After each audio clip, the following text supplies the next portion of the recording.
Yo, what's going on, y'all? This is Marcus Rosa, a.k.a.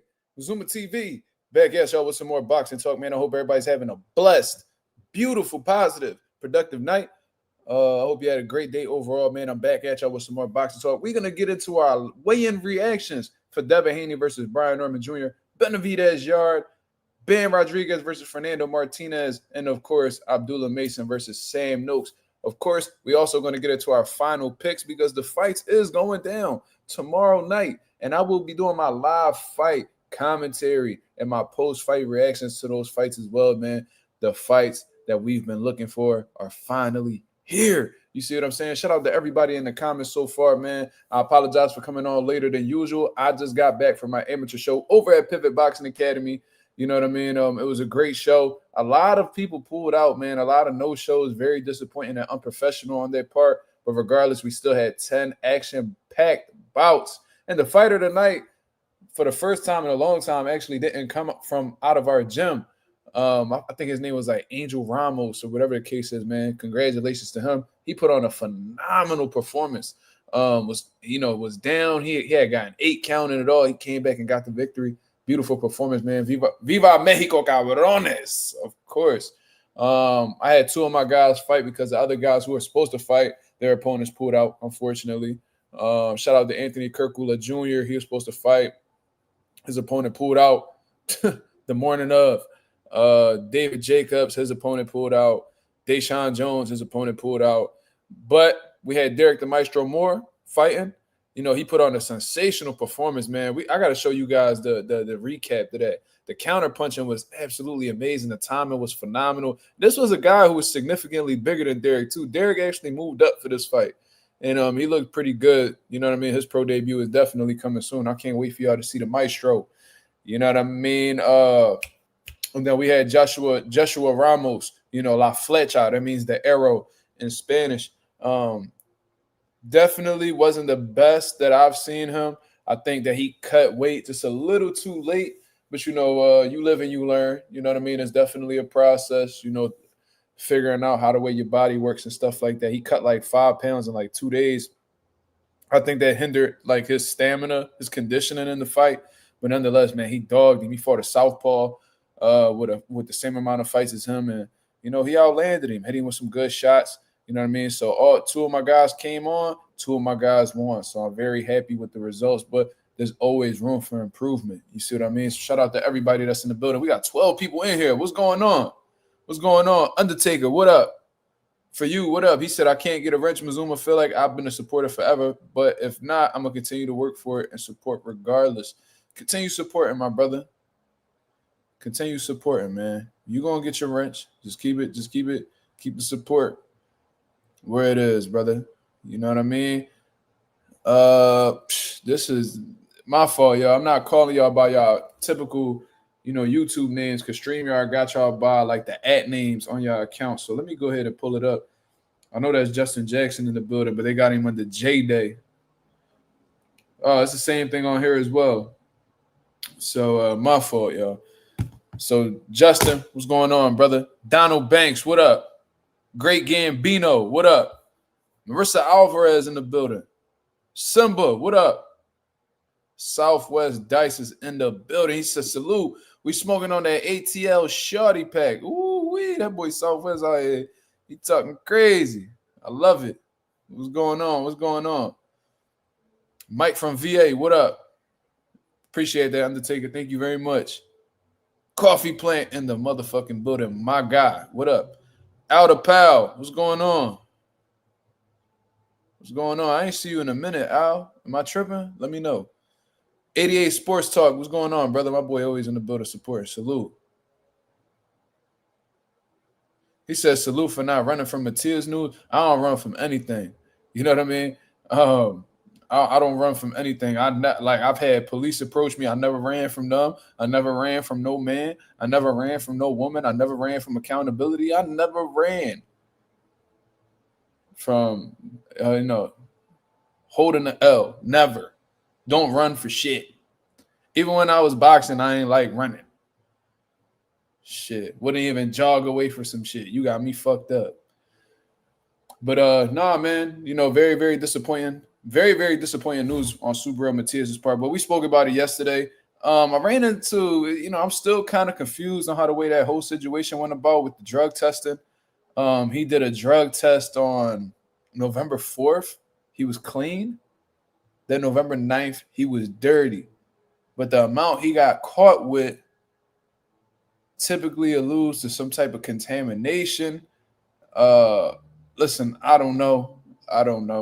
But we're going to hold the motherfucker accountable regardless. But it's just so weird how this whole situation unfolded. People coming out with conspiracy theories and all that. And I'm going to tell y'all right now, I don't know what happened. Because in my head right now, Subriel Matias is a dirty fighter. But let's say it's a situation where motherfuckers behind the scene is, blatantly tampering performance enhancement like these VADA tests. That'll make me question the validity of these anti-doping agencies. And that also make me question whether fighters is really dirty or not.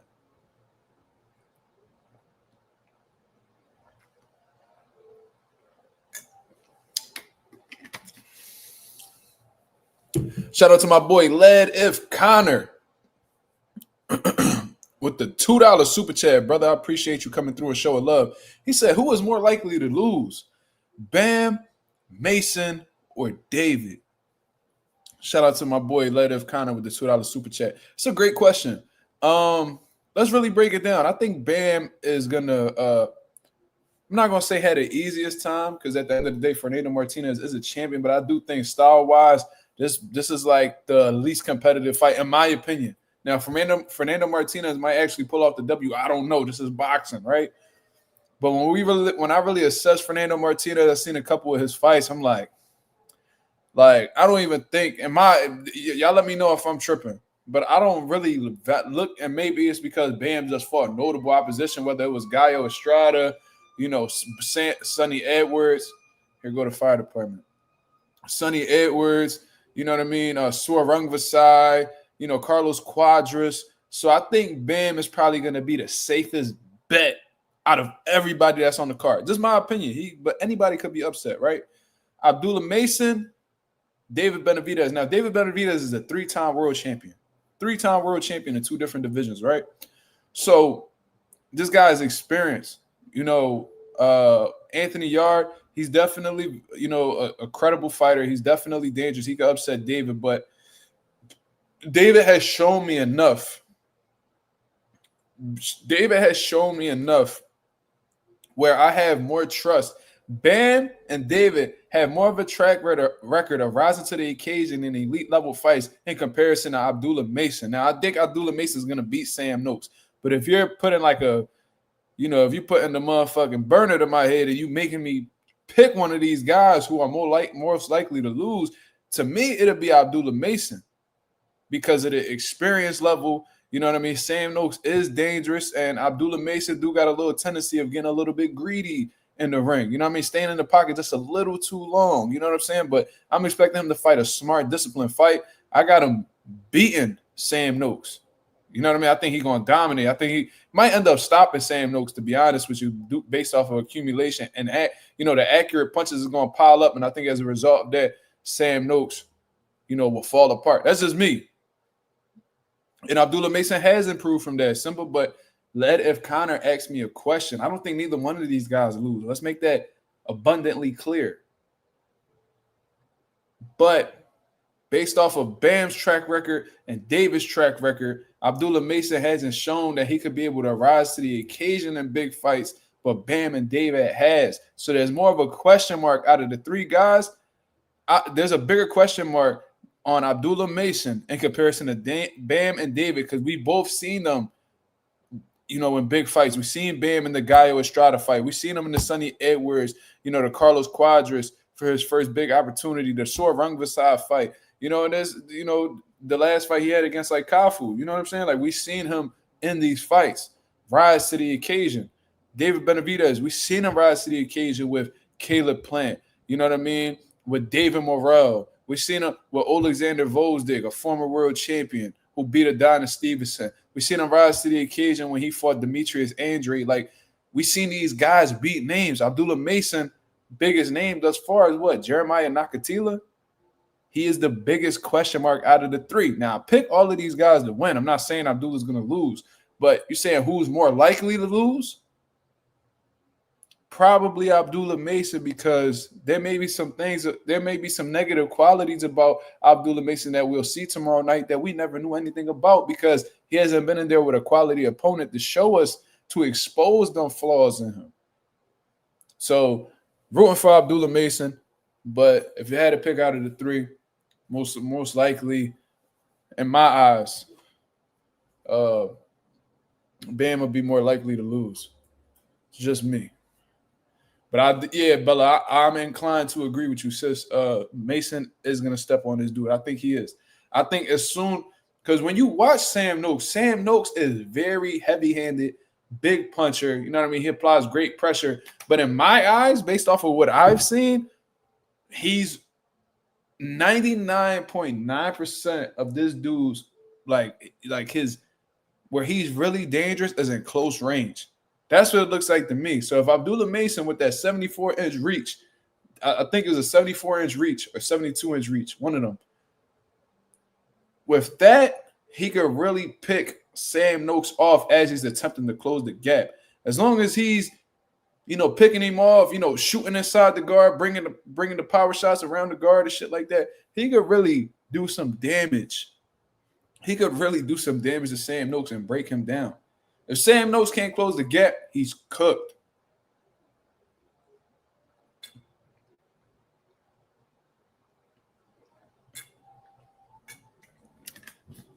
'88 Sports Talk said Mason walking him down and the new WBO champion. Mason could definitely walk him down, but I wouldn't do that in the early rounds because that's when Sam Noakes is going to be his strongest. And if you are going to take that approach where you're walking him down off the rip, got to walk him down behind a good jab. Got to push him back off with the jab. If you don't push him back off the jab and you just walking in, you playing into Sam Noakes' game. Because when you look at Sam Noakes fights and, you're seeing him getting these stoppages, it's always the same way. You know what I mean? Like when you're watching Abdullah Mason, he could show you 5 different knockouts and show you 5 different ways he got it. The body shots, the slip and countering, the accumulation, because Abdullah Mason is diverse in his finishing abilities. When I'm seeing Sam Noakes perform in the ring and he's getting these stoppages, it always seems to be the same way. Like he batters these motherfuckers in close range. So you don't want to give that to him. Elite level boxing is understanding what a guy's strengths are and neutralizing them. Making adjustments, as Floyd would say. Abdullah Mason got to take that close range fight away from him. Make it a long range fight. Make it a mid-range fight. Don't let that man get in close quarters with you and start bombing away. For you says, you betting? I'm not too sure, brother. I'm not particularly good at betting, and I'm not like a big gambling man, unlike 99.9% of the city in Philadelphia. You know what I mean? So, yeah, probably not. Because I feel like every time I bet, I lose. I'm terrible at parlays, all that shit, man.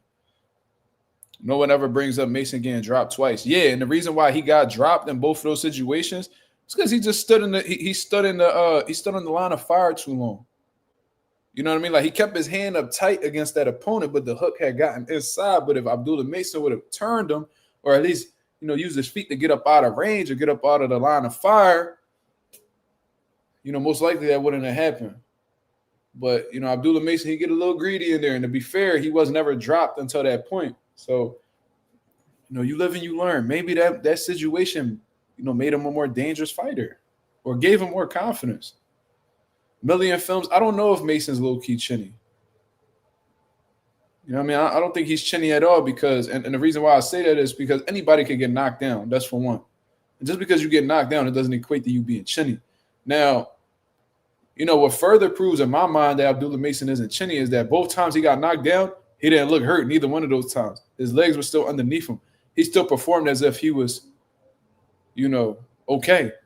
He actually got the stoppage right after he got dropped for the second time. No, I did not see Romain Villa tonight, if that's who you're referring to, Justin.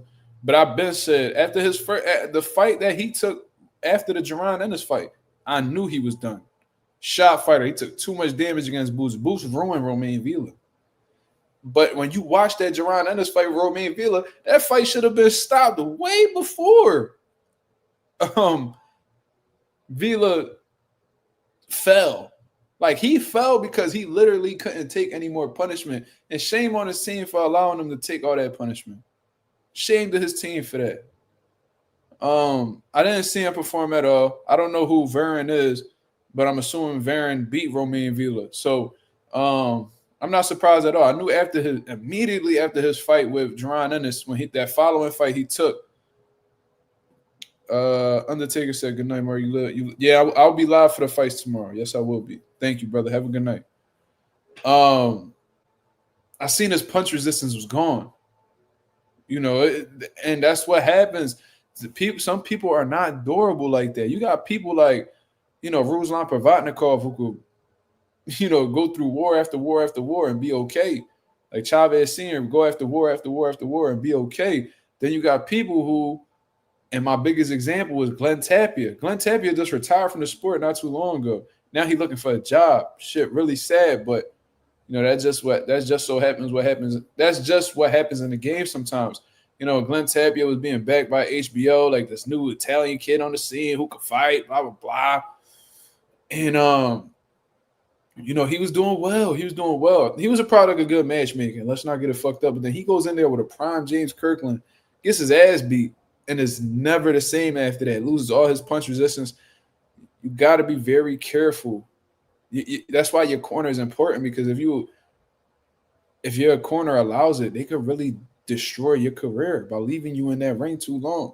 I would rather stop the fight. I'm gonna just say this. I would rather stop the fight knowing that you got more fight in you and you're gonna be able to bounce back and get back in the in the positive, rather than you stay in the ring too long and I have to help carry your coffin. Visit you in the hospital after you suffer a brain bleed. I would much rather, and I say this all the time, like as a coach, my main objective is to make sure that you make it home safe to your family. It's that simple. As a coach, that should be your main objective. Teach your fighter everything get them as sharp as you can, get them in the best mental frame possible, get them in the best physical shape possible, and make sure that he makes it home to his family. And make sure that you gave him the tools necessary to be able to perform at an optimum level. That's just me. So shout out to Romain Villa, man, who's a warrior, but took too much punishment from Boots. I appreciate that, Simba. Thank you. I mean, you don't know me as a coach, but I appreciate the encouragement.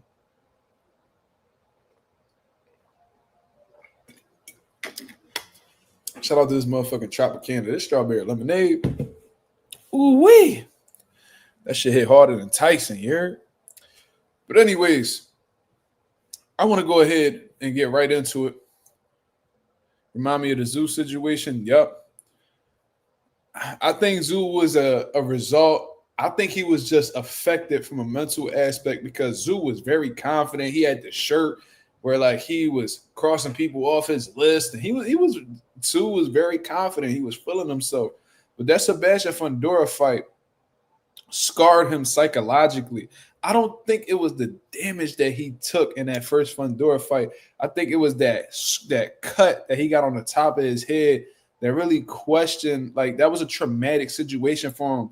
And I think that scarred him psychologically, where he started to second guess himself. He didn't want to go through that. To him, that was a nightmare. He didn't want to go through that situation again. And to be fair, shit, nobody would. But I think he rushed his comeback. That hurt him. Coming off of that traumatic, I guess you would say, situation, you should have took some time off. Zeus should have took like a good year off, 12, 13 months off. Let that shit heal. No, but what you do, you jump right into the ring with a killer. Y'all get into y'all get physical. The first thing you do when you felt you went and touched your head and looked at your glove, like that lets you know psychologically, like you're not all the way there from a confidence aspect. Part of the having confidence is being sure that your wounds are healed. that your previous problems aren't your current problems. You know what I'm saying? So I think then when he took that loss to Bakram, then that really threw his confidence off. And that's why he tried to take – that's why they gave him a little gimme fight with Joey Spencer. They was trying to get him back in his bag. I mean, they was trying to get him back in his confidence bag. But Joey Spencer ain't the type of guy that's going to reassure you that you could beat a Fundora again. And look what he did. He quit. He quit. And then he just want to rearrange his whole team as if it's their fault. No, nigga, that's you. You quit on your own. That's what I didn't understand. It's like, brother, like you quit, but you mad at your team. You want to change your team because you quit? That's a lack of accountability, man. It really is. You threw your whole team away because you decided to hang it up that night. Justice said, I think he's trying to impress his father. Man, he won a world title. It's cool. He won a world title. Bro, that's enough, brother. Like, I don't see Tim Tszyu bouncing back. I don't. No disrespect. But I don't. Like, I don't see him. Let's say he move up to 160. Who the fuck he going to beat up there? He beating Arizlandi Lara? No. He beating Johnny Beck? No. He beating Carlos Adames? No. None of them. You ain't beating not even a prospect at 154. Nigga, you not even beating Blast. What the fuck? Darrell Val Saint. You not even beating niggas like that. Just cut it out. Cut it out. Your reign on the top was short like leprechauns, brother. To address this right here, my boy the Stranger said we're gonna talk about the Bud Canelo rematch negotiations. Yes, we are, but I want to get into the live weigh-in. I want to get into my live weigh-in reactions because I'm gonna keep it 1,000. I'm gonna keep it 1,000. I didn't get to watch the weigh-ins. I've been in the gym all day, prepping the gym, making sure all the matches is right, getting my fighters ready. I literally, I'm gonna literally give you guys my live reaction to the ceremonial weigh-ins. So let's get into it. Him and Ammo will be good. I don't know. I possibly, because I don't really view Ammo as like this elite level fighter whatsoever. You know what I mean? That'd be a good fight. He said Blast Valsain going to beat a lot of them, though. Yeah, but what I'm saying is, being, at one time, not too long ago, being a champion, 2 fights literally destroyed you. The third one put the nail in the coffin, and that was like, I can't really see you getting back to that spot because I can't see you beating any of the champions at 54. I can't see you beating any of the contenders at 54. Because, look who the contenders are. Virgil and Boots. Come on, man. That's either way you fucked. You know what I'm saying?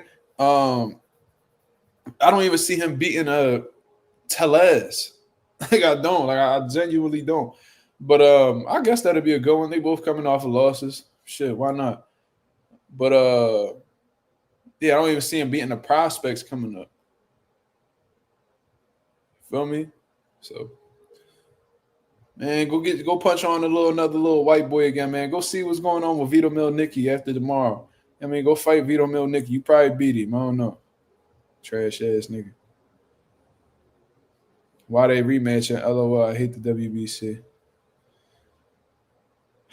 Who are we speaking on? Are we speaking on Crawford and Bud?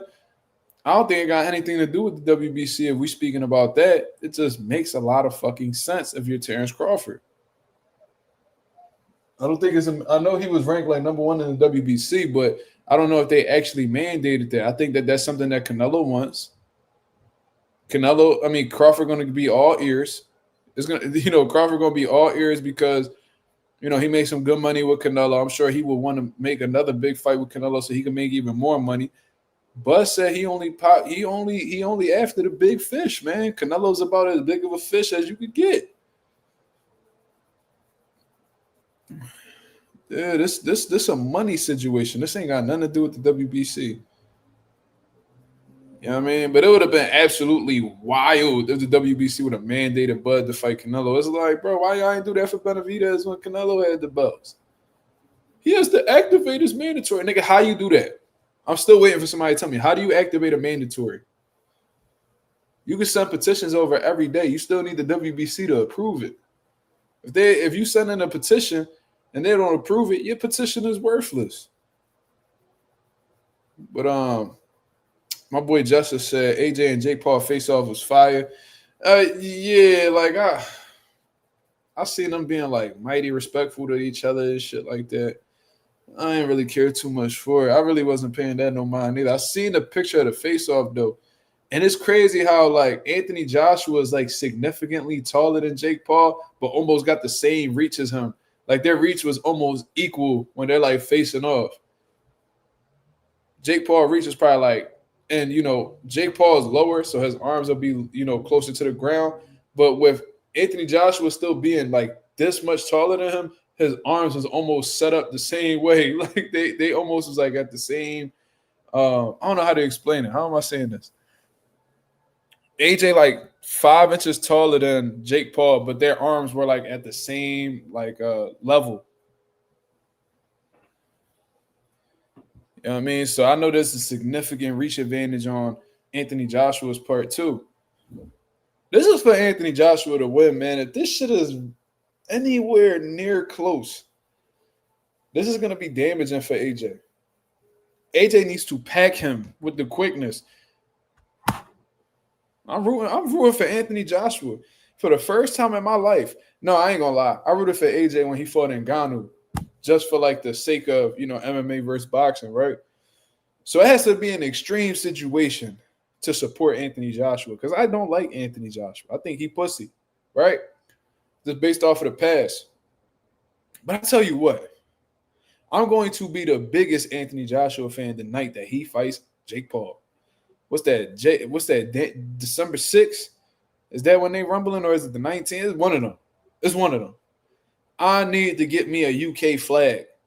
I need to get me a UK flag. Like we talking that UK slang the whole life. Yeah, I gotta call it. Yeah, coffee. It's December 19th. Bet. That's a week before Christmas. I need that early gift, nigga. I need that early gift, nigga. Ain't no way. You say you going for Jake, Justin? Jake, Justin, you's a motherfucking hater. Ain't no way. He said we don't claim AJ. Shit, watch me. You lying to me? Shit. Nigga, we were for Jake for what? We need Jake the fuck out of boxing. I hope Jake get his whole shit spit around. I hope AJ hit him with one of them uppercuts that almost killed Vladimir. I hope he get hit with one of them. The one that John that sparked Dillian. I hope it's one of them. Artman, what up? Damn, Artman be having motherfuckers coming at him on Twitter, bro. He can't catch a break. I call AJ pussy based off of the past. But you rooting for a motherfucking social media influencer over a real professional boxer? Why? Yeah, I call AJ pussy. But in this circumstance, this special circumstance, I have no choice but to root for Anthony Joshua. Y'all heard it here, ladies and gentlemen. I need me a UK flag.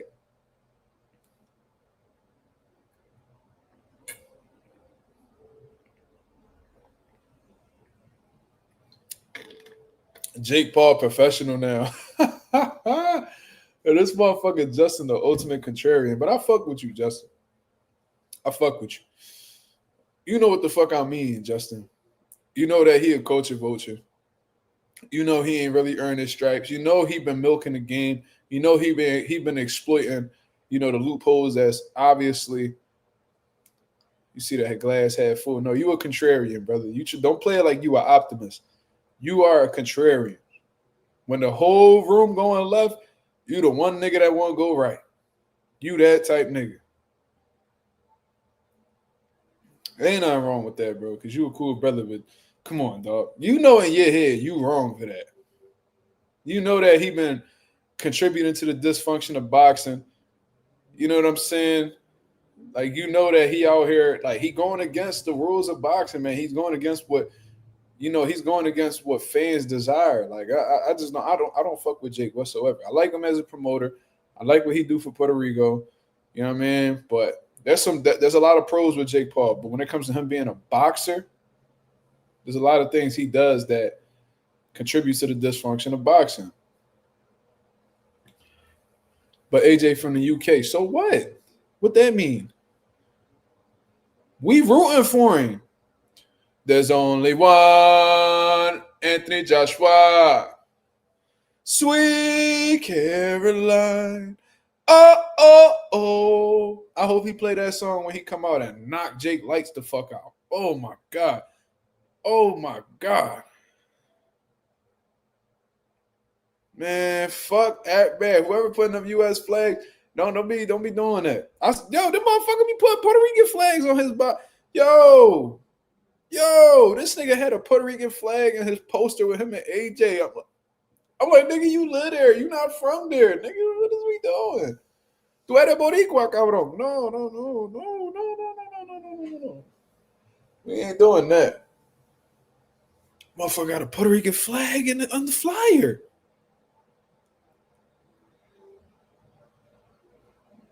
That ain't my man's, brother. Yo, why y'all fucking with me today? Y'all okay? Y'all feel like fucking with me today? Nigga, sweet Caroline. Oh, oh, oh.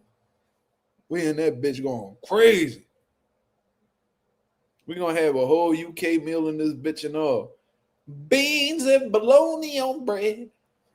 I got beans and bologna on bread. We in there tripping, nigga. Baked beans, nigga. Fuck you mean, nigga? Nigga, I never fuck with AJ Coffee. You ain't hear what the hell I said? You ain't hear what the hell I said, Coffee? Or you acting like you deaf, nigga? I can speak that sign language too. I got deaf people in my family, nigga. Just let me know. Let me know if you need me to speak that shit for you, nigga. Let me know. Let me know. Let me know if I need to spell it for you. What the hell wrong with you? When did I fuck with AJ in the past? When?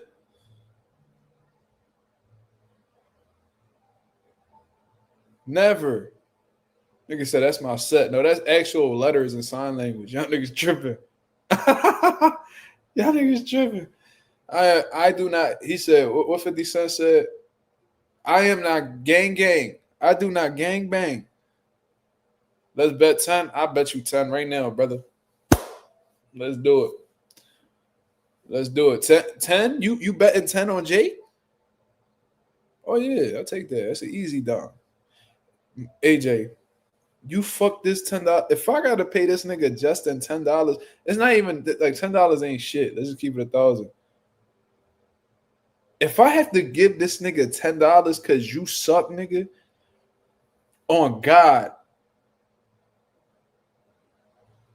I ain't even gonna say that.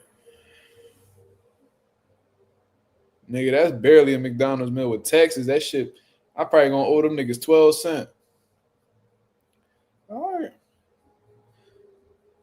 Because I heard Jake Paul talking. He said some shit like, you know, like he felt like he gonna outbox AJ. Oh, he acting like he about to outclass AJ, like he about to give him a boxing lesson. There's no way. Like if Jake Paul give you a boxing lesson, bro, just jump. Ain't no way you had a gold medal. Ain't no way you beat Vladimir Klitschko. Ain't no way you is a 2-time former unified champion. Like, there's no way that you do all that to get outboxed by Jake Paul. Like, that shit don't even fathom. Like, that shit don't even click in my head right now. Like, I can't even fathom that situation. That's the case. AJ gotta be the biggest bum that ever came across the boxing universe. Like, if he, like this nigga said, the hook will take you around the block, but the job takes you around the world. Nigga, you better use your motherfucking jab and send this nigga around the world, bro. You better send this nigga around the world, because if you don't, nigga, I ain't gonna lie. If that shit go to the cards, you ass, nigga. You just need to hang the gloves up, retire, like forget that you ever boxed. Just go ahead and you know what I mean, go do something with your life. Nigga, you already done made a lot of money. Get the fuck up out of here with all that. And that fight close too. That fight close too. We like 4 weeks away. We 4 weeks away. Why you think Ward calling him out? Yeah, but that's Andre Ward, brother. That's Andre Ward. Andre Ward could do that because he was a gold medalist. Still the last gold medalist to ever come out of the USA, by the way, amongst men, which is crazy to me. But, you know, he cleaned out 168. He beat the top guys at 75. All-time great, first ballot Hall of Famer. He could call out AJ. Jake Paul shouldn't really have no room ever calling out AJ. AJ got to step on him off principle. This nigga said he thought Ward was overrated. See, and that's why you never would ever get a wrench. That's why you would never, ever get a wrench, brother. Like, there's no way. Andre Ward overrated? Have you seen what this man has done? Have you ever seen what this man has done? You need to do some research, brother. So niggas is, and I think it's because y'all niggas wasn't watching boxing back then. Like, he literally won the Super 6 World, Super 6 series at super middleweight, bro. Beating motherfuckers like Carl Froch. You beat Carl Froch, you overrated. Edison Miranda, you overrated. Arthur Abraham, you overrated. Chad Dawson, you overrated.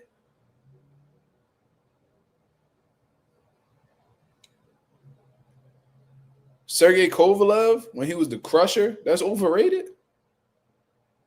And that's not even everybody. That's not even everybody that I mentioned. I can't talk to this nigga, bro. I can't. Yeah, like that shit is almost like, that's almost packable. Yo, is this nigga eligible to get packed? I just see Coffee Plant say it. Is he eligible to get packed off of that statement? Jay saying, yeah. Yeah, and Lucian Butte, he literally had 3 out of the 4 major belts in his division. He did it all within 32 fights. He unified 2 action, like, top divisions within 32 fights.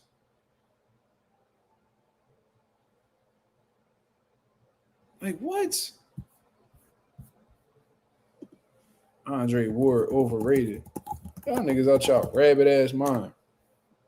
Don't ever talk about the GOAT like that.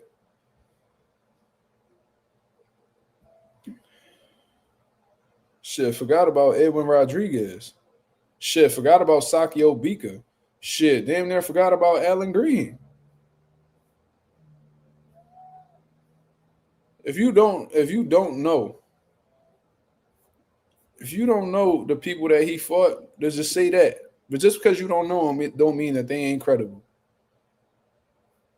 He made fights look ugly. So what? Nigga, Khabib Nurmagomedov, he made fights look ugly too. Guess what? He won.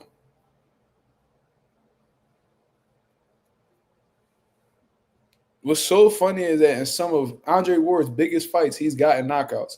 One of his biggest fights of his career was Chad Dawson. Knocked him out. The last fight he had in his career ended in a knockout against Sergey the Crusher Kovalev, who had the fucking division in a headlock outside of Adonis Stevenson.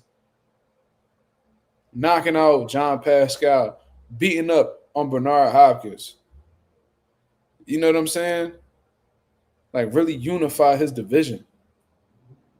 I remember what I think it was Sergey did that shit to Nathan Cleverly. Why, bro? This nigga's a fucking bit. Like, come on, bro. You hear Roger's quote right now? I do too, man. See, most people don't know shit about boxing.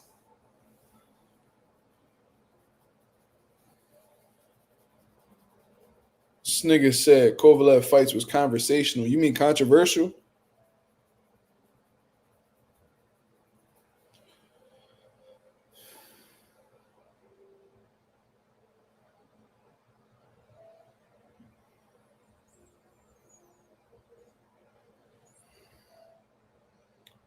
man. Andre Ward, an all-time great from the amateurs all the way to the pros. The nigga ain't lose a fight since he was 14, cuz.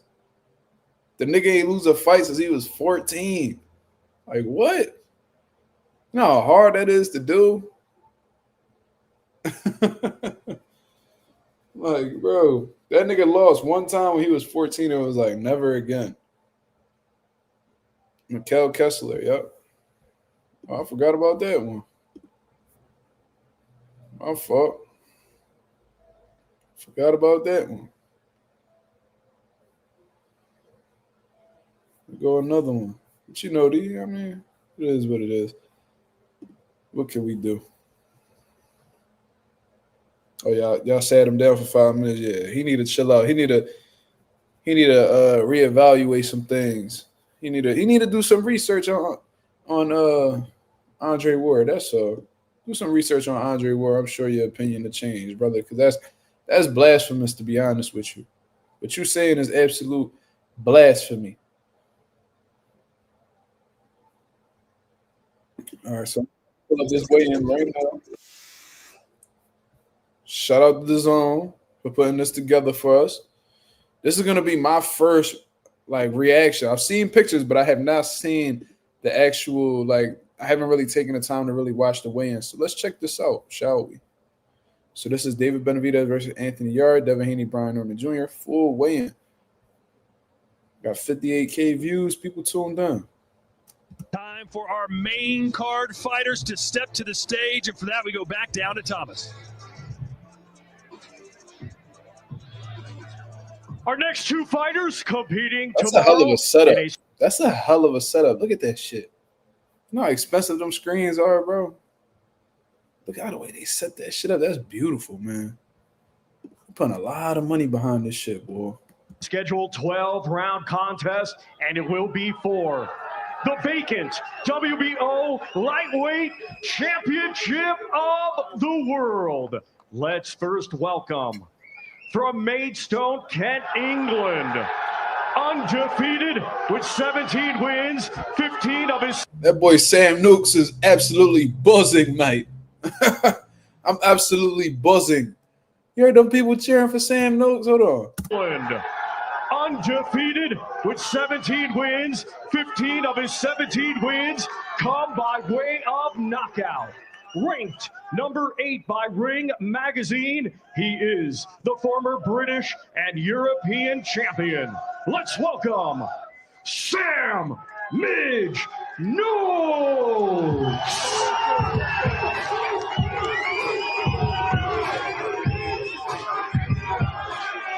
Yo, real quick, how far is the UK from Riyadh? Hold on.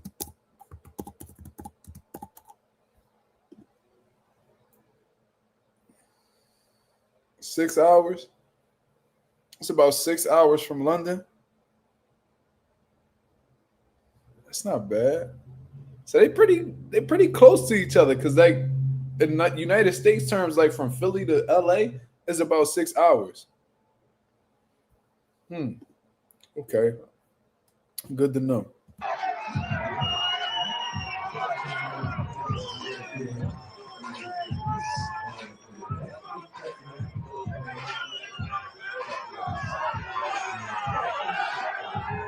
And now let's welcome from Cleveland, Ohio, USA, a Ring Magazine ambassador. He is undefeated with 19 wins. 17 Abdullah. of his 19 wins come by way of knockout. Ranked number 9 by Ring Magazine, he is the former NABF and WBO NABO champion.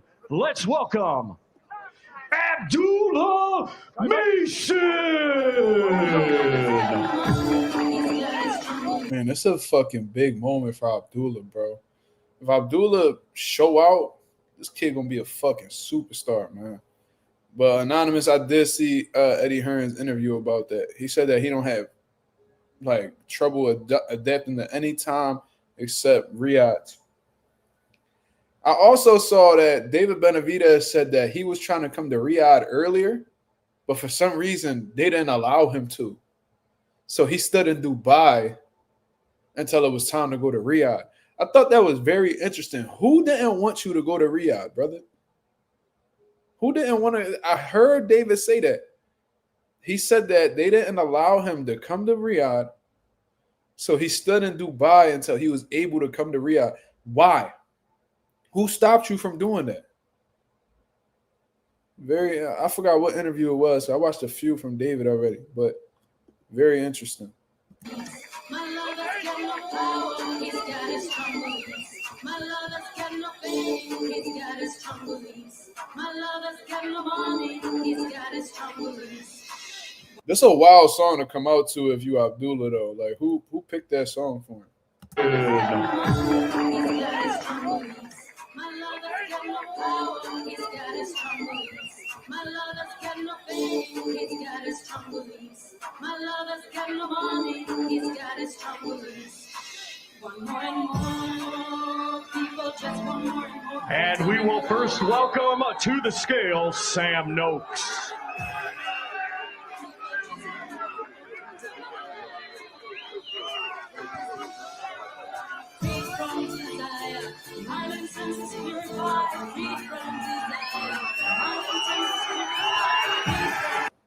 Damn, that motherfucker saying That's a strong motherfucker. Look at him. That nigga got wings, cuz. Look at his back muscles, bro.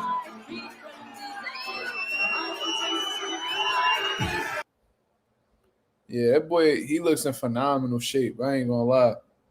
Sam Noakes looks to be a phenomenal shape and look like he already rehydrated very well. Look like he every bit of 150.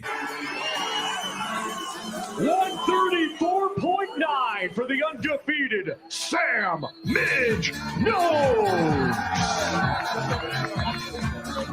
Now to the scale, Abdullah Mason.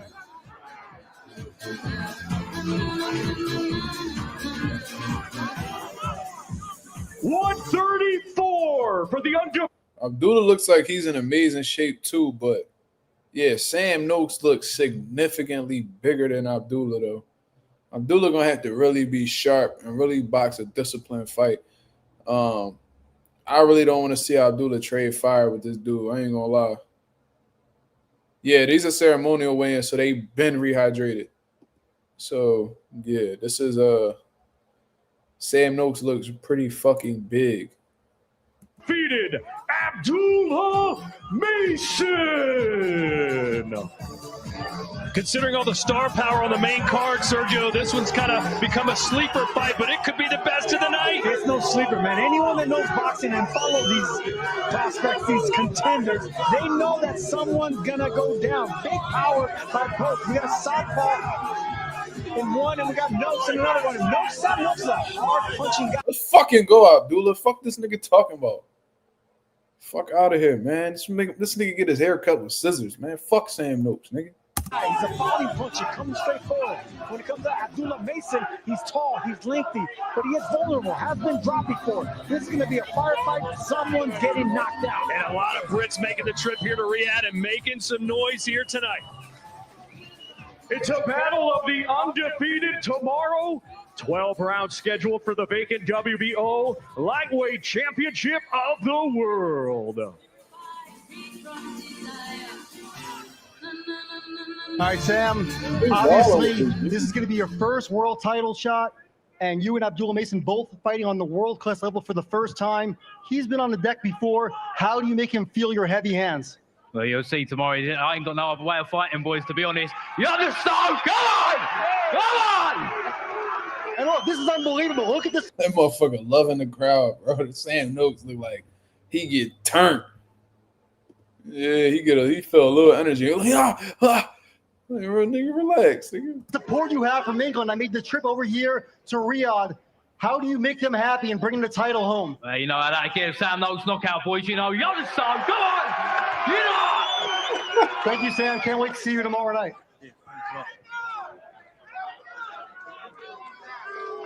Abdullah, that was an intense face-off. There's a lot of intensity right there. What's the last impression you're taking from that face-off? We finna cook tomorrow night. That's it? Yeah, we finna cook. Are we gonna have some grits in it? Yeah, we're going to add everything in and we're going to season it up real good and we're going to eat. 24 hours. What are you going to focus on? I got an appetite for smoke, so Saturday is when that's fulfilled. Woohoo! Looking forward to it. Thank you so much. Looking forward to seeing you on Saturday. Thank you. They finna cook. Todd Grisham, do you know what that means? They're fixing to cook. Something like It's that. going to get hot in the It's kitchen. going to get hot in there inside that ring, that's for sure. I got it. With some grits. Nice question there, Claudia. Get those grits in there? Why I gotta be grits? Our though? next two fighters competing tomorrow in a scheduled 12 Why round I had to be contest. grits? Why I had to be grits?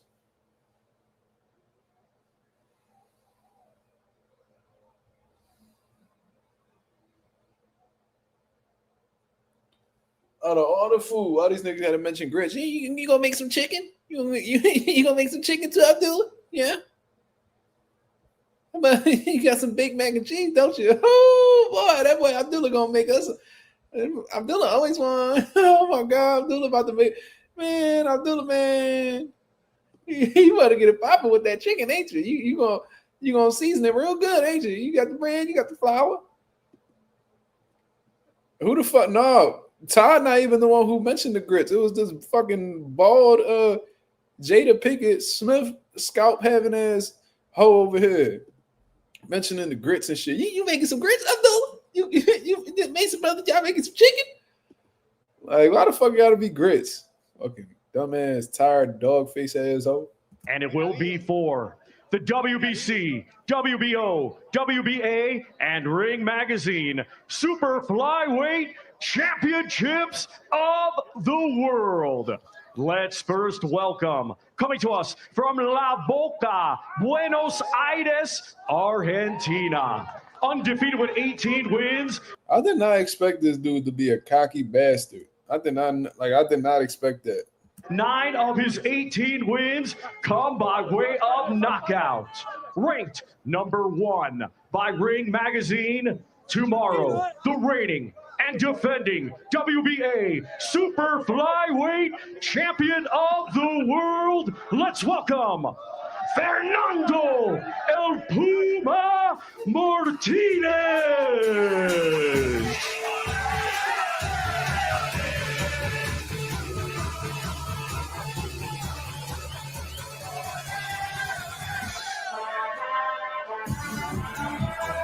Damn. Argentina in the building. Yo, where these niggas fan bases coming from? Fucking Sam knows it. Fucking there's only one Sammy Noakes. Then you got this, man. I'm seeing Argentina flags. What the fuck? These flights cheap or what? What the hell going on?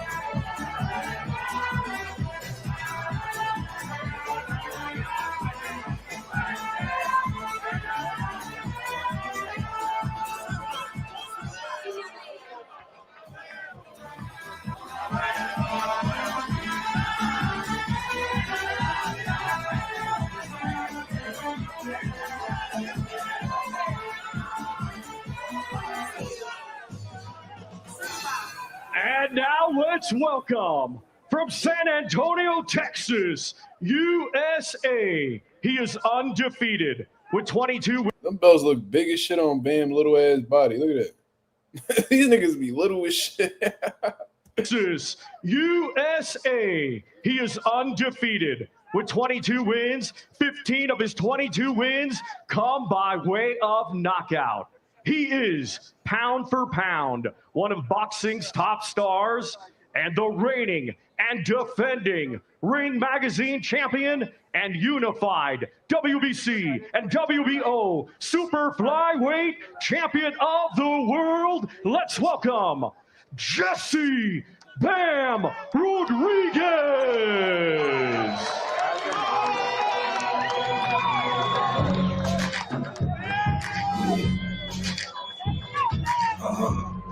I was vibing to the music, but it's like, why you got Bam coming out the candy shop? Have y'all niggas ever heard the lyrics to Candy Shop? I take you to the candy shop. I let you lick the lollipop. Girl, don't you stop. Whoa. Have it your way. How do you want it? Should you back that thing up or should I push up on it? Y'all niggas. What's up with this kinky ass music y'all niggas playing in this country, bro? This nigga started the song by saying so seductive. Y'all niggas, whoa.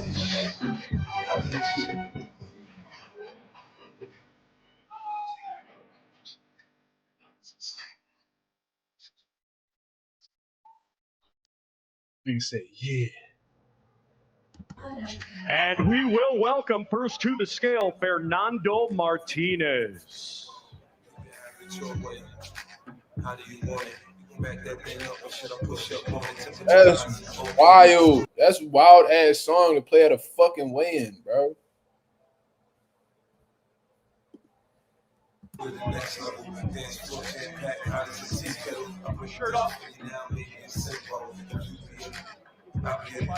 Hey, yo. My boy Derek Moore in the building. He said, Mob just dropped in for the what up. I'm going to sleep. Everybody in the comments, man, congratulate Derek the Maestro Moore for his victory tonight over at Pivot Boxing Academy. A couple hours ago, just came off of a victory, man. Phenomenal performance, great timing, great counter punching. This dude is the real life maestro, man. Put on a beautiful performance. So everybody come together in the comments to congratulate my boy Derek the Maestro Moore, man. Pro debut coming soon, brothers and sisters. Pro debut coming very soon, brothers and sisters. Everybody congratulate my boy, man. Before he go to sleep, he on his old head shit. Beautiful performance. And we gonna give our live fight reaction to that shit as well. Once that video drop. You feel me? Salute.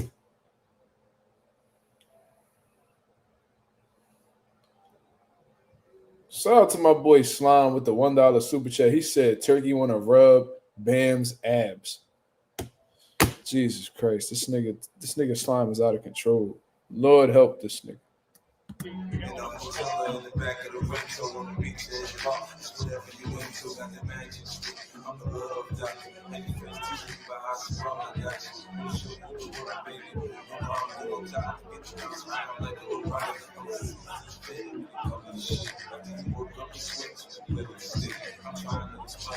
This nigga 50 says talking about playing with the stick. While this nigga's weighing in, and Eddie Hearn looking at this nigga like he want to rub baby oil on him. He wild.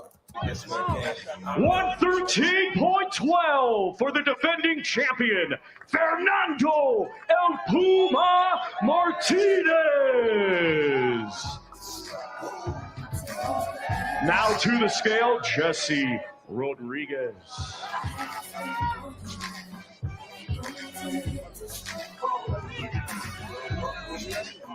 114.6 for the defending champion, Jesse Bam Rodriguez.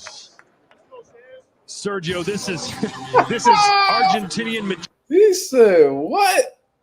He said Eddie want to rub mayonnaise on this nigga back. What the fuck is wrong with this nigga, bro? Yo, Derek, what's wrong with you, man? Yo, go to sleep, bro. You ain't get hit, but you acting like it. God damn. Chismo versus Mexican confidence, two completely contrasting styles. Watch out for the stare down. Yesterday, Pumo shoved Bam. Humble confidence coming from the champion in Bam Rodriguez, and this exuberant excitement coming from the champion from Argentina.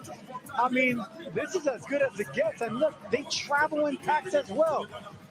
You know, Mexicans have a saying, si se puede, si che puede for the Argentinian. This is going to be a hell of a fight to start things off. And he's already trying to intimidate for the pound kings. You're not going to. He's an arrogant motherfucker, bro. Like, you ain't nobody to be acting like this, nigga. Si se puede, si che puede for the Argentinian. This is going to be a hell of a fight to start things off. And he's already trying to intimidate for the pound kings. You're not going to intimidate Bam Rodriguez. He's as cold as ice, Sergio. Yes, they are, man. Both these guys are cold, man. Only one guy's more excited. Bam Rodriguez been there, done that. There's a little bit more room for Bruno Martinez, you know, traveling, being the road warrior, but he's still carrying. He grabbing the trainer and shit. Is this nigga high?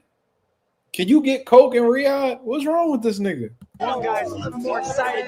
Sam Rodriguez been there, done that. There's a little bit more new for Puma Martinez. What's wrong with him? Why is he doing that? If I was, man, listen.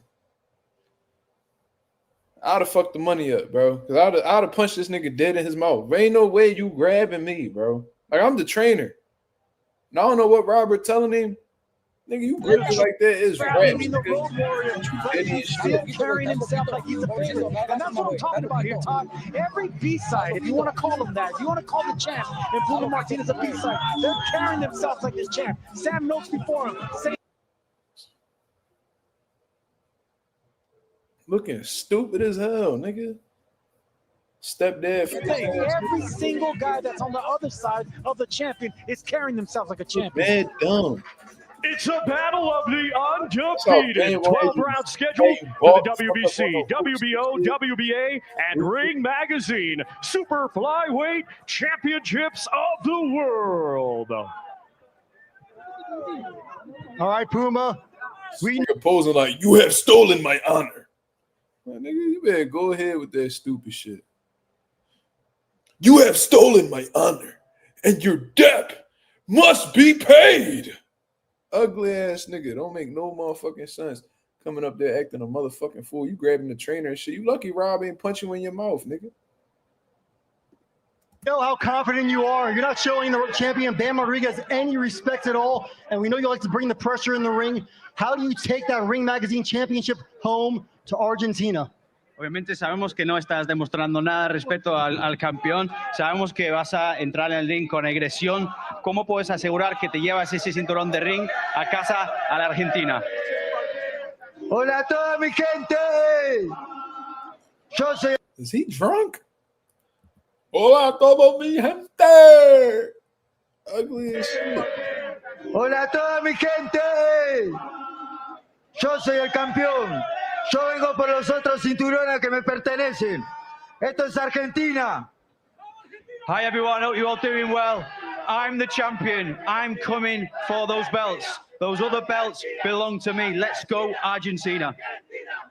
And then Fernando, we know that you went to Japan twice, defeated Kazuta Ioka, a really quality fighter. What kind of confidence did that give you that you can knock off one of the pound-for-pound best in the sport? Sabemos que fuiste dos veces a Japón, te enfrentaste a Ioka, una muy buena campeón. ¿Qué te da la confianza que puedes detronar a ese campeón, que es uno que se habla mucho de que es uno de los mejores libra por libra? Bueno, primero le gané al gran campeón que era Ancajas. Después le gané al gran campeón Kazuto Ioka. Y ahora me llaman el Matarreyes. Por eso tengo toda la fe y vamos a ganar para toda la Argentina, para mi vieja, para mi señora, para el UNEI. Bro, I'm so serious. Is this nigga drunk? Why is he talking like that? Like nobody else peeping, like he like low key slurring and shit like that, or is that just how the way he talk? Para Alma, para mis hermanas y todos los argentinos que quieren la victoria. Well, first I went and I beat the champion in Ajo. Then I beat Ioka, and then they call me the person that goes on and takes on challenges and beats champions. I have all the faith that we can go and win this for Argentina. I have the faith that we can win this as well for my mother, for my daughters, Lune y Alma. We're going to do this, and this is for Argentina. This one could steal the show. We cannot wait for Saturday night. Well, Bam has a couple of things. Did you just hear that? He says he's a king killer. What do you have to say about that? There's one king, and that's me. And tomorrow he won't kill me. I'm immortal. There you go. I like those words. With that being said, how surprised are you that he's basically shown no respect? Yeah, that nigga Bam say he immortal. He believe that shit too. Yo, these boxing niggas be certified insane, bro. And he's got a huge crowd supporting him. I mean, there are clowns. Tomorrow I'm going to tame this little kitty. Between now and tomorrow, what do you think is going to be the most important factor to take that huge crowd supporting him? I mean, there are clowns. Tomorrow I'm going to tame this little kitty. Between now and... You said you going to tame his little kitty. Yo, Ben, what's up with you?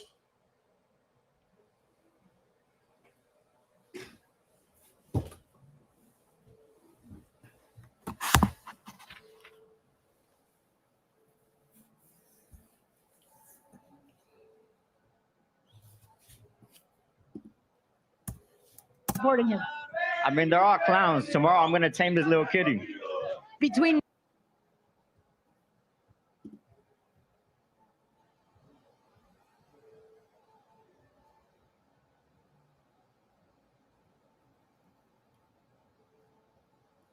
Niggas was playing Candy Shop.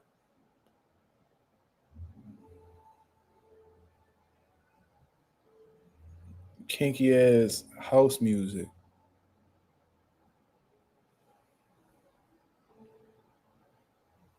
This nigga said he gonna tame his little kitty.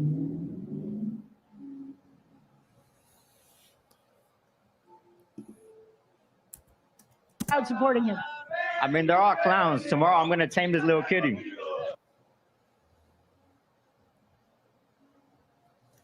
Between now and tomorrow, what do you think is going to be the most important factor to take that win on Saturday? Just be myself. This is no different. This is just another fight to me. I'm gonna go out there and show the world who Bam Rodriguez is. And again, congratulations on Milo. So we look forward to seeing you tomorrow. Yes, thank you. Appreciate it. Thank you. Quiet confidence coming from the champ, Bam Rodriguez. And of course, Argentina is here in Riyadh, Saudi Arabia, supporting their man, Puma Martinez. This is going to be explosive, Todd. Well, Sergio, we can never promise a certain fight that is going to be fight of the night, but we can promise that it's going to be an amazing fight. How can it not be? Has Bam ever been in a boring contest? No, but he's been in competitive contests because he's fought nothing but lions, champion after champion. Since he upset Carlos Cuadras, he just hasn't looked back. I mean, 7 out of his 9 last fights have been champions. I mean, Cafu was a champion.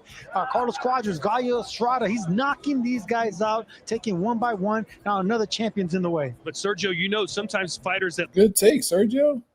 That was a solid take.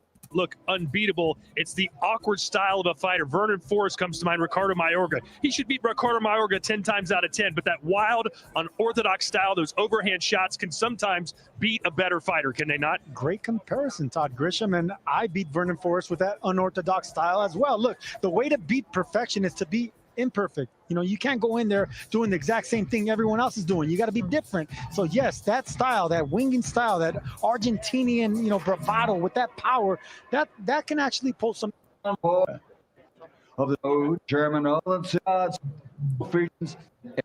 on the undisputed lightweight champion of the world and the former undefeated super lightweight world champion. He's the challenger tomorrow, ladies and gentlemen, Devin, the Dream Haney.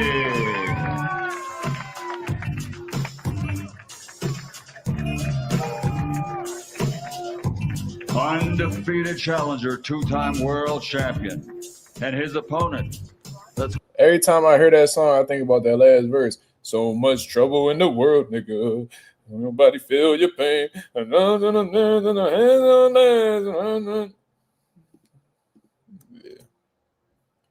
Tupac used to have the funniest features. I don't know why. Welcome him to the stage from Decatur, Georgia, USA. Also, a perfect professional record. 28 fights, 28 victories, 22 wins by knockout. He's ranked number 1 in the world by the Bible of Boxing Ring Magazine in this division, ladies and gentlemen. He's the reigning and defending undefeated WBO welterweight champion of the world, the Assassin 2, Brian Norman Jr.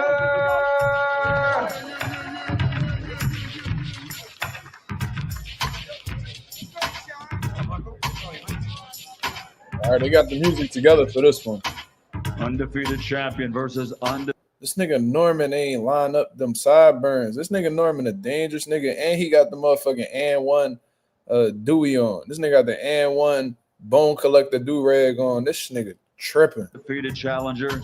First onto the scales will be the challenger, former 2-time world champion, former undisputed lightweight world champion, former super lightweight world champion, now moving up to the welterweight division to challenge undefeated versus undefeated.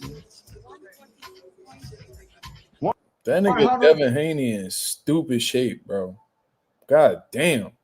That motherfucker look like he ain't got an ounce of fat on him, bro. No dick eating shit, bro. Look at this nigga's physique. What the fuck? Bro, look at Devin Haney, bro. How the fuck? See, I see shit like this and I'm like, yo, how did this nigga make 35? How the fuck he make 40? This dude look like a bona fide welterweight. You would have never known this nigga was like fighting lower than welterweight. How the way his physique look. Bro, look at the definition of his arms, shoulders, his upper, like his chest area. Look at the abs, bro. They had a phenomenal camp. Look like he really pushed himself to the limit. That motherfucker Dev work hard, bro. Ain't no way you look like that. Ain't no way you look like that and you don't put in no work. Like, that's insane. Slime, wait, is that you? Let me see. No niggas weird. All right. Yo, bro, what up? Yo, what's the word? That's a crazy ass name, but we gonna let it rock. Right. Let's follow through with this way. Bro, you see Devin Haney's shape, bro? Bro, he looks insane. I was watching the weigh-ins earlier. Yeah, it's my first time seeing the shit. He looks bigger than Brian Norman. Oh my God, this is crazy. All right, let's continue on. 46.6 pounds for the challenger, Devin the Dream Haney. Next on to the scales, the undefeated champion from Decatur, Georgia, USA. 28 fights, 28 victories, 22 wins by knockout on the scale at this time. The reigning and defending champion, Brian Norman Jr. Yes, sir. Yes, sir. 146.12 pounds for the All right, Brian Norman look like he in good shape too. Looks a bit hydrated as well. Look, because you can see like his abdominal area. It's not really as defined as I've seen it previously. So it lets me know that he put the water back in his system. He looks to be in great shape too, though. 146.12 pounds for the undefeated champion, Brian Norman Jr., the Assassin 2. Sergio, this fight could go in a couple ways. If it goes Brian Norman's way, it's going to be that nigga Norman stone cold, cuz. You see this nigga? Look how big Brian Norman Sr. nose is. This nigga crazy, bro. Nah, but I'm not gonna lie, bro. That stare down was way the most intense one out of everybody there. Like I'm really like looking forward to that fight more than any other fight. Yeah, bro. Yeah, I think this fight took the whole card over, to be honest with you, bro. This is the most talked about fight on the card, based off of what I'm seeing. slugfest where he's trying to beat this man down. Devin Haney, the stick and move master.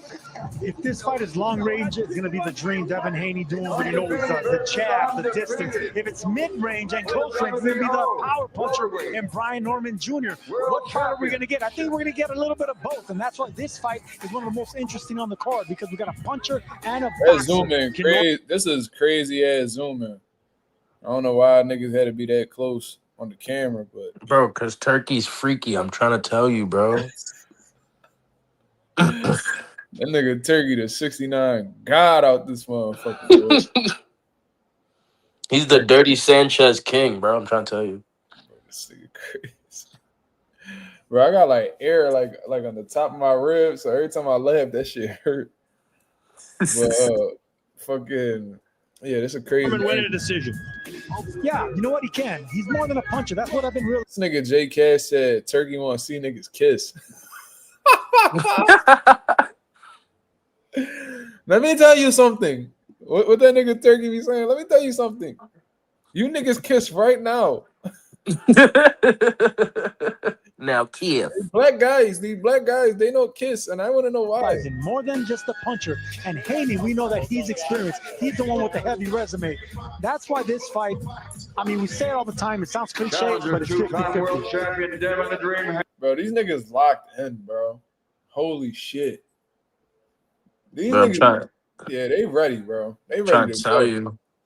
Yeah, bro. Haney, the defending champion, the assassin, too, the undefeated Brian Norman Jr., the world champion. Why do they call him the assassin in this case, too? it's not cliche. Look at the odds. It is literally 50-50. Brian Norman Jr. ranked #1 in the world in the welterweight division by the Bible of Boxing Ring magazine. There was nervous energy in the air at yesterday's. Who looking away first? You peep out Bill not saying nothing and Norman keep running his mouth, right? But let Norman tell it. He talking about, oh, ain't nothing to talk about. What? Ain't nothing to talk about no more. But you the main one talking. Turtleneck ass. This is what I like seeing from Devin Haney. That's what I want to see from the Dream. He's facing a nightmare. Bill ain't saying a single word. This nigga keep yapping. Yo, Brian Norman Sr. sideburns look like Chihuahua shit. You want to lock eyes. You want to let them know this is my house. This is my title. I'm going home with it. I belong. You're the one that doesn't belong. That's what I like seeing from champions. Professionalism and quiet confidence.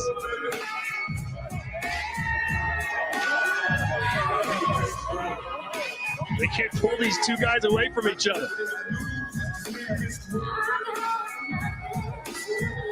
Haney wants more. I love it. Let's see if they have the same energy. What's the best? So Dev looked away first.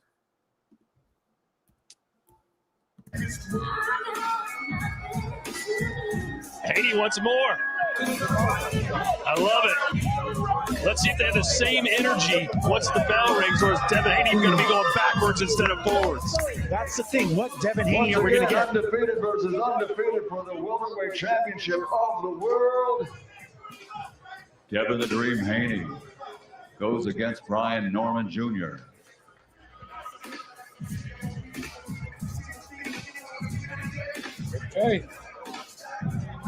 Okay, both of these guys look like they was in great shape. Devin definitely looks like he's in better shape, but this ain't a bodybuilding contest. You know what I mean? Right. We're not going to put too much stock into that.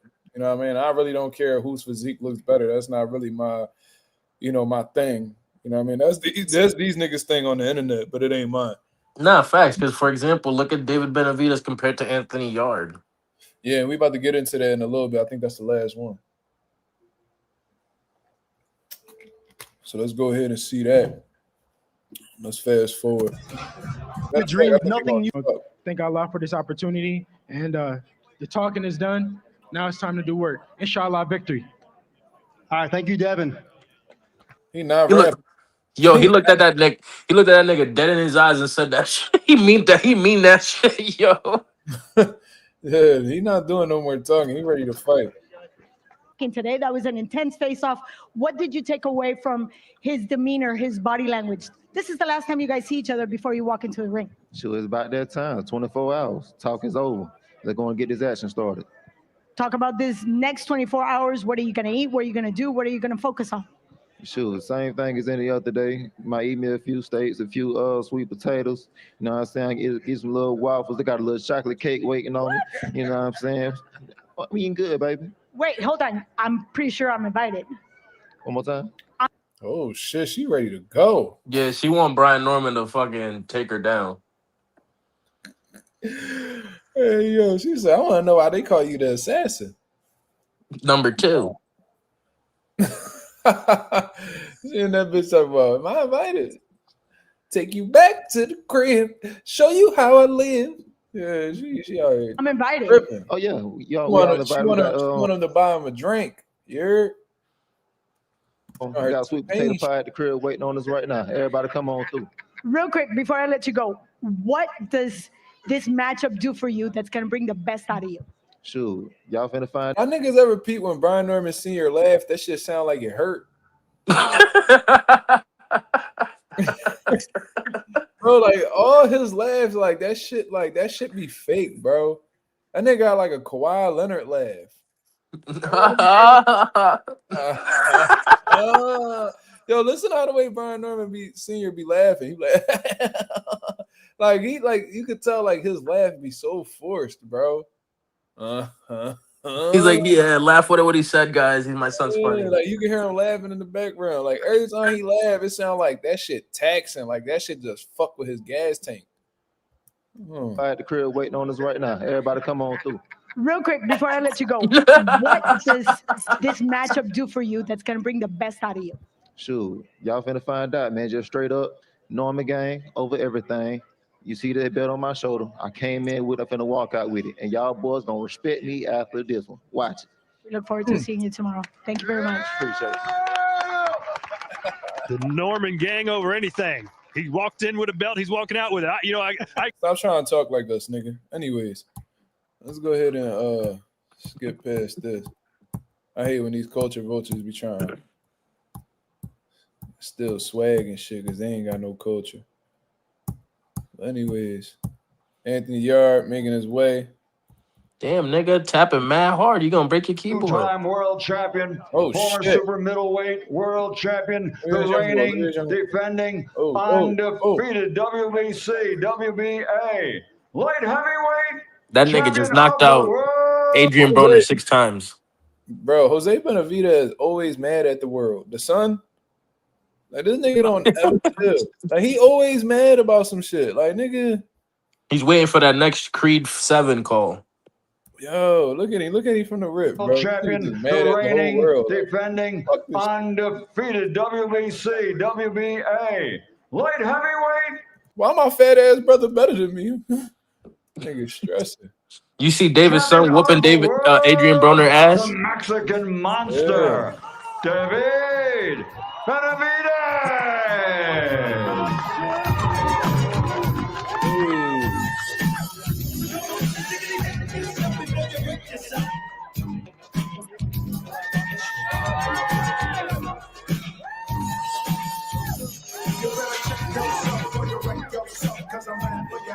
For my San Andreas niggas, y'all already know where that song, you know where that song take you back to.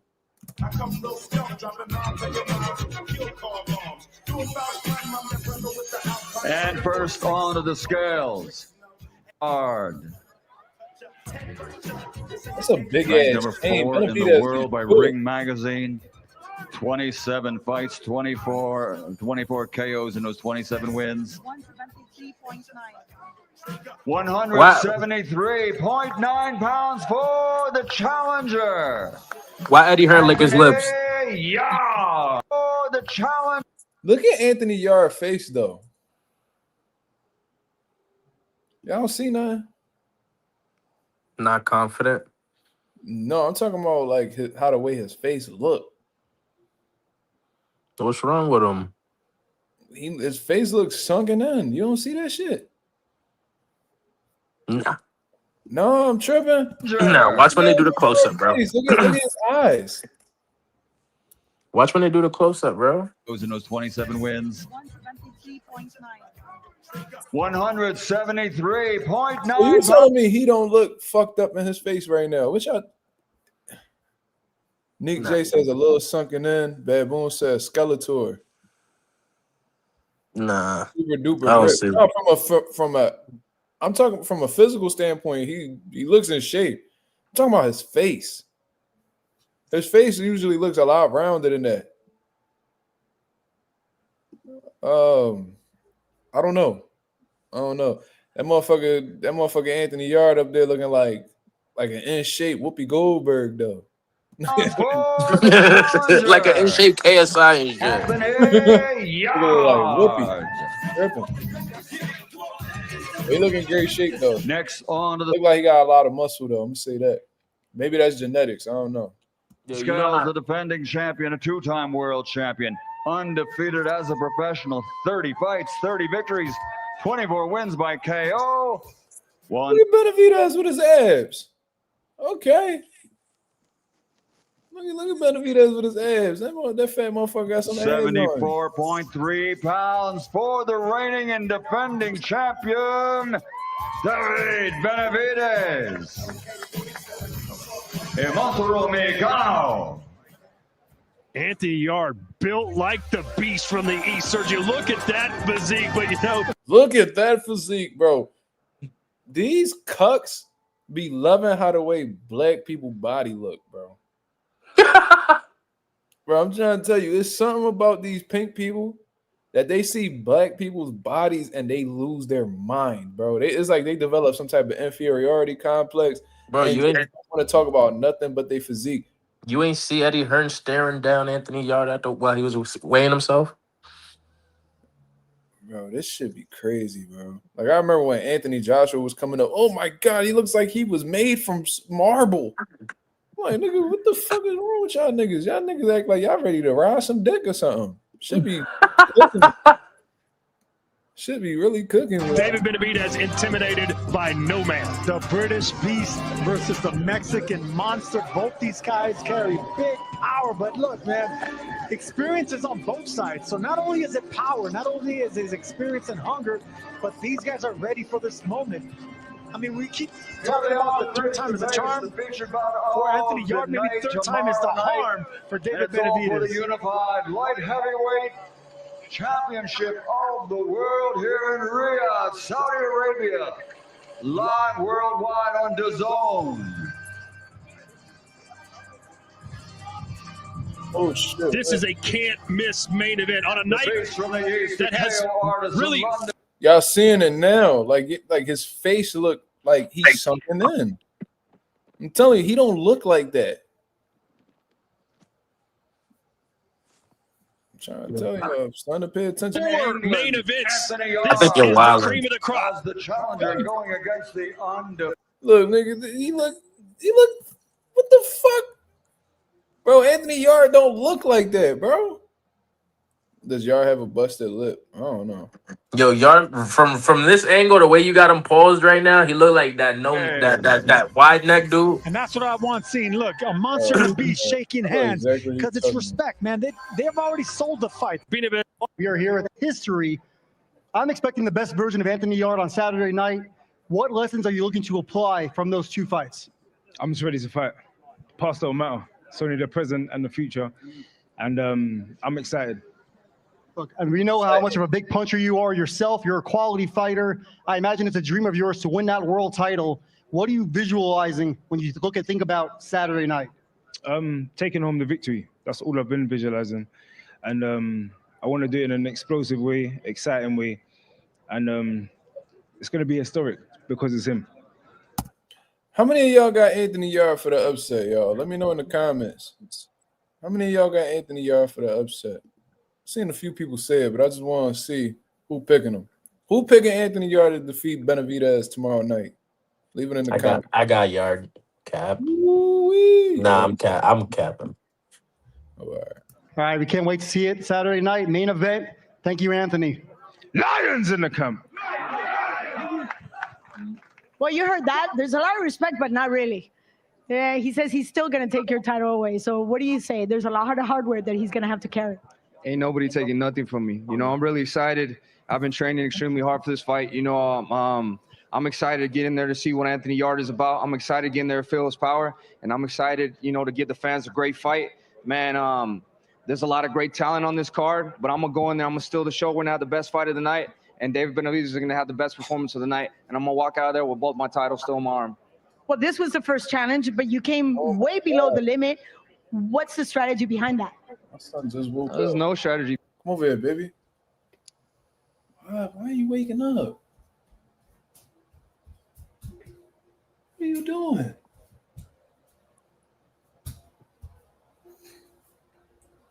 Oh my God. Son, why are you awake? You got a runny nose too, man. Fuck. You crazy, man. You supposed to be sleeping. Why you waking up, man?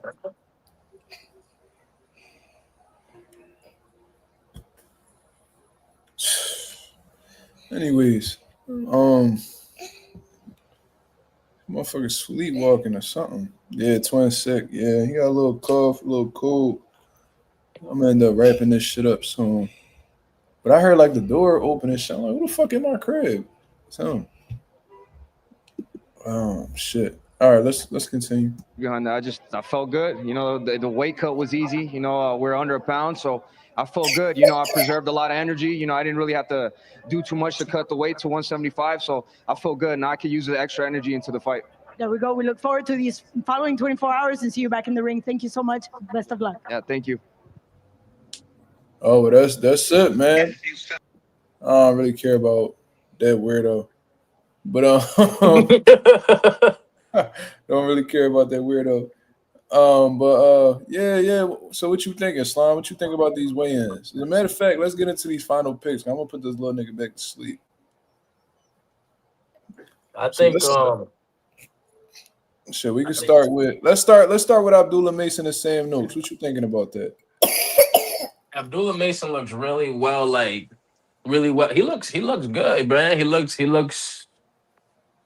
well accumulated. He looks in shape. He looks like he's ready to go. Yeah. And then Sam Noakes just looks like he's about to get trashed. Yo, Sam Noakes brought some people with him though, bro. They was cheering for this motherfucker. Why are you looking at the screen so damn hard, sir? What's up? You locked in. Focus. Yeah, Sam Noakes had a lot of people out there supporting him. I didn't know he had a fan base like that. But you know, I think Abdullah Mason gonna pick him apart, man. I think Sam Noakes is pretty one-dimensional based off of what he's shown in the past. And like I said, I think his specialty is close range. You know what I mean? I think that Abdullah Mason, his team, they've studied that, they've recognized that. So I think they're gonna be looking to take it away from him. I think Abdullah Mason gonna put on a hell of a jab. I think he gonna pick apart Sam Noakes' high guard. You know what I mean? Whether it's punching punching through the high guard, punching around it. I think he's gonna really do some damage to Sam Noakes, possibly break him up. I can see Sam Noakes. I mean, I don't know how durable Sam Noakes is because he hasn't really had any resistance. But for the sake of, just to put a prediction out there, man, I could see Abdullah Mason packing Sam Noakes within 9 rounds. And I think he becomes the new WBO lightweight champion of the world. I give him 5. 5, damn, that's a quick night, bro. You sure? Mm-hmm. 5. Okay, he got Abdullah. I got Abdullah taking Sam Noakes to 9 rounds. Slime got him taking the 5 rounds. That's not good, man. Now we moving on to Ben Rodriguez versus Puma. You know what I mean? Fernando Martinez. Fernando Martinez out there being a character. He feeling himself. He got a couple good wins under his belt. He a world champion in his own right, and he refuses to allow people or himself to believe that Ben Rodriguez is on a different level than him. I seen Fernando Martinez, man. I seen him. I see him bully motherfuckers, and he's a bit unconventional with his style as well. He might be able to pose some problems for Bam in terms of, throwing like some awkward shots that Bam probably won't see. But for the most part, I got Bam absolutely dominating him. For sure. I got Bam stopping him under 4. I think the jab, Bam got one of the best jabs in boxing. I think that's going to be on full display. His accuracy going to be on full display. And once, he's able to get Fernando to shell up, that's when the angles come into place. And I think it's going to get ugly from there. I got Bam stopping Fernando Martinez as well in 5 to 6 rounds. I said under 4. 4? He getting all early, John. No. 4 or under. 4 or under. Shit, that's easy work done. All right. That's an easy night's work for a 12-round fight. And I guess that'll be Bam getting one step closer to, becoming undisputed at 115. Who got the last belt? Who got the last belt? I gotta do some research. I did see it the other day, but gotta do some research. I gotta get back to you on that one. But then we move on. For anybody that got the comment, got the answer below, please let us know. Said Bam Puma ain't no joke. Yeah, I seen that. He tough. He definitely tough. But now we moving on to Benavidez Yarde. Nah, Devin, you skipping one. No. I'm saving Haney and Norman for last. Oh, true. That's the fight that I'm looking forward to the most. Nah, So for sure. we're gonna go into Benavidez Yarde. Now, me personally, man, Anthony Yarde is definitely dangerous. He's experienced at a high level, but every time he's fought respectfully at a high level, he's come up short and actually has gotten knocked out a majority of the time. He's also lost to guys who, you know, in my opinion, I know styles make fights, but aren't on the level of a David Benavidez. You know what I'm saying? So when we look at Anthony Yarde, very heavy-handed, good power, damn near hurt just about everybody he done been in the ring with. You feel what I mean? But I do notice that, you know, kind of similar to Sam Noakes, you know, Anthony Yarde is really successful when he has his opponents against the ropes, and that's when he's able to, you know, let them bombs go. You know what I'm saying? I think David Benavidez has an underrated jab, in all honesty. His work rate is on a different level from a lot of people in the light heavyweight division. And I can see it being competitive within the first four, but I do think that the fatigue is going to take its toll for trying to keep up with David Benavidez's pace. And I can see Anthony Yarde being exhausted within 7 to 8 rounds. I can see the fatigue setting in. You know what I mean? All that lactic acid getting into his muscles. You know what I mean? He starts being defensively irresponsible. Benavidez starts putting them together. And I could see Anthony Yarde getting stopped within 10 rounds. I can see that happening because if you notice a lot of the times that, you know, Anthony Yarde gets stopped, let me go ahead and confirm on BoxRec real quick. But he typically gets stopped late in fights because he doesn't have the stamina to continue pushing for 12 rounds. So when he got stopped by Artur Beterbiev, he got stopped in the 8th round. When he got stopped by, you know, Sergey Kovalev, he got stopped in the 11th round. So it's really when he gets in the championship rounds, it seems like that's when he starts to fall apart. Kind of like Caleb Plant. Yeah, for sure. So definitely got some fatigue issues and stuff like that. So damn, Mike, what's up? I gotta give him his medicine. But it says Walabaldo Garcia has the last title. I don't know who that is. I gotta do some research. But yeah, man. I could see I could see David Benavidez really running them punches up. His work rate, I think, is going to overwhelm Anthony Yarde, and I think he gets stopped as a result of that. So I got Benavidez winning 10th round stoppage. You know what I mean? And one thing about them UK trainers, they like to throw them towels in. So we'll see. I'm gonna definitely keep an eye on that. So what was your prediction, Aslan? I got Benavidez in 8 through 12. 8 through 12. Well, so yeah, you gotta pick one round, bro. That's too wide. I gotta pick one round. Okay, I'm gonna pick. That's 5 rounds, bro. You gotta pick. All right, I'm gonna pick the 8th. The 8th. All right, cool. All right. So far, we got all stoppages. So now we transition on to Devin Haney versus Brian Norman Jr. Now, this is a fight that I've been thinking about a whole lot, man. Brian Norman, he's the new kid on the scene, the new champion on the scene, to give him his flowers. You know what I'm saying? Coming off of some good wins. Jen Sasaki, Derek Cuevas, you know, Giovanni Santillin. You know, he's been on a roll, and his confidence is at an all-time high, and it should be considering you a young, undefeated world champion. You see what I mean? But, you know, to be honest with you, I do think that they've been very selective with who they have Brian Norman faced thus far in his career. Because when you really see who Brian Norman faces throughout his career, it seems to be guys who are willing to take chances, guys who are going to sit there, you know, and try to apply the pressure and try to push you back. It was somebody who has the type of timing, the superior timing that Brian Norman has, along with the punching power. You know, those type of guys seem to be tailor-made for him. You see what I mean? Devin Haney he's not gonna take that approach as far as I understand. You know what I mean? Devin Haney, he's a pure boxer. He's somebody who's athletic, has good hand speed, has good foot speed, and he's extremely disciplined. Thus, he comes into the fight in phenomenal shape. And we just seen that on the scale. So Devin Haney is going to be ready to go for 12 rounds. How is Brian Norman, who has yet to beat 12 rounds in his career, how is he going to be able to keep up with somebody like Devin Haney, who has the athleticism, that has the hand speed, has the foot speed, and has one of the best jabs in the sport of boxing. You know what I'm saying? Like we seen Brian Norman face one guy that, you know, had some similarities to Devin Haney. It ended up being one of his most subpar performances. And when when you really take a look, since then they haven't matched him with that type of style. I don't think that's a coincidence, in all honesty. I think Top Rank saw that there was an issue that Brian Norman had with that particular style. And since then, they've been putting guys in front of him that he could look good against. And it's two guys who's also been dropped before too, fighting each other. Right. And there's a lot of people who, are saying that Brian Norman by knockout or Devin Haney by decision. You know, we've seen Brian Norman get dropped before. You know what I mean? We've seen real ugly too. Yeah, like ugly knockdowns. Boca Chica dropped him with a straight right hand. Devin Haney, the jabbing right hand, that's his bread and butter.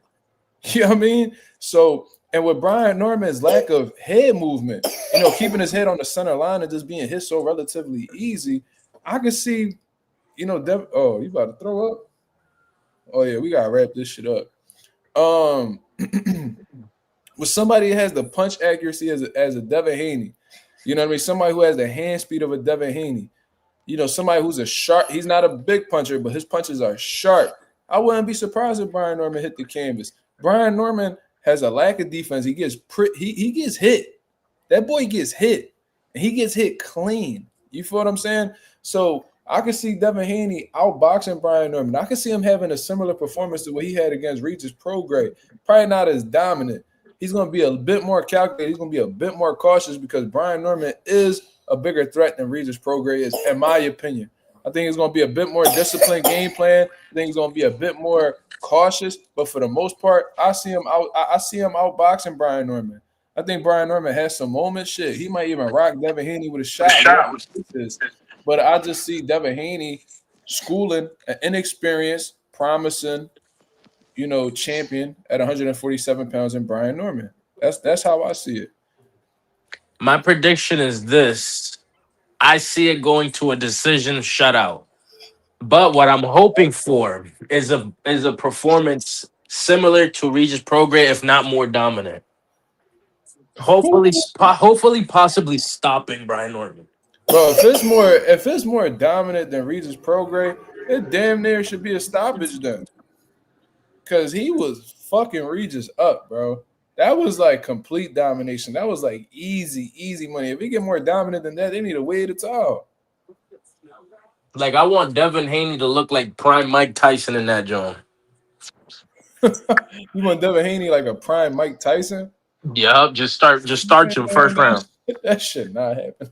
Imagine he just iced him first round. I'm not cut like that, bro. Can you imagine that? Bro, I think I won't even watch the Benavidez fight.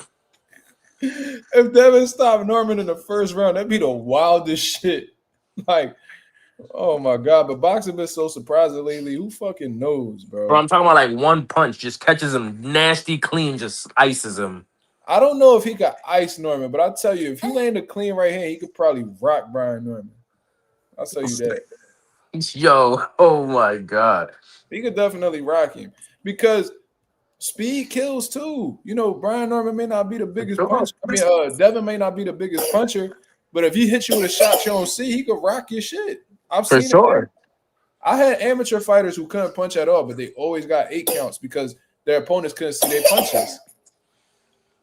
It's also this accumulation also fucks niggas up. Yes, it do. It could break you down and get you up out of there. You know what I mean? Or Devin Haney just comes out first round, guns blazing, catches him clean, boom, hits him, rocks him, boom, hits him again, and just ices him. All right, I was gonna wrap this up, but I'm gonna answer this question. Now I'm gonna sign off. Slime, I appreciate you coming on. Know that, bro. My boy Marlon said, Mark, can you give Norman's keys to victories real quick? Sure. I'm gonna say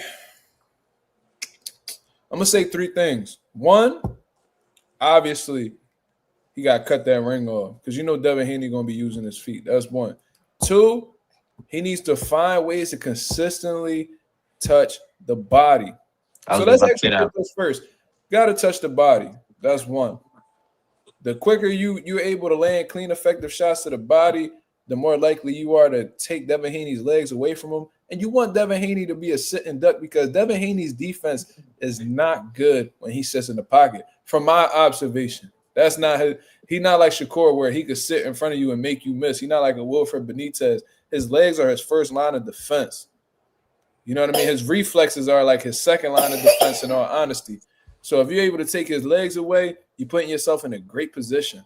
2, you got to cut that ring off because you already know if you're not landing them effective body shots, you at least need to cut the ring off in order to set up them body shots or land them clean, effective shots. So definitely got to pick them feet up, beat him in the direction he's going. Pause. That was crazy. Walk to the direction that he's going. Do not follow him because the moment you follow him, that's when he puts on a boxing lesson. 3, punch in between Devin's punches. You have to punch with him. Do not allow him to finish his combinations because by the time he finishes them, he's going to get out of dodge. And here you go, trying to find him all over again. Resetting. As soon as you see Devin about to plant his feet to punch, you need to punch in between. The more 50-50 exchanges you get as Brian Norman, being the bigger puncher, the more likely you are to hurt Devin Haney because you are more vulnerable when you are in the middle of your offense. You're very vulnerable defensively when you're in the middle of your offense. So those are the 2 keys of victory that I'll put together for Brian Norman. I was gonna add one. I was gonna say make it a dirty fight. You definitely gotta get physical with Devin Haney.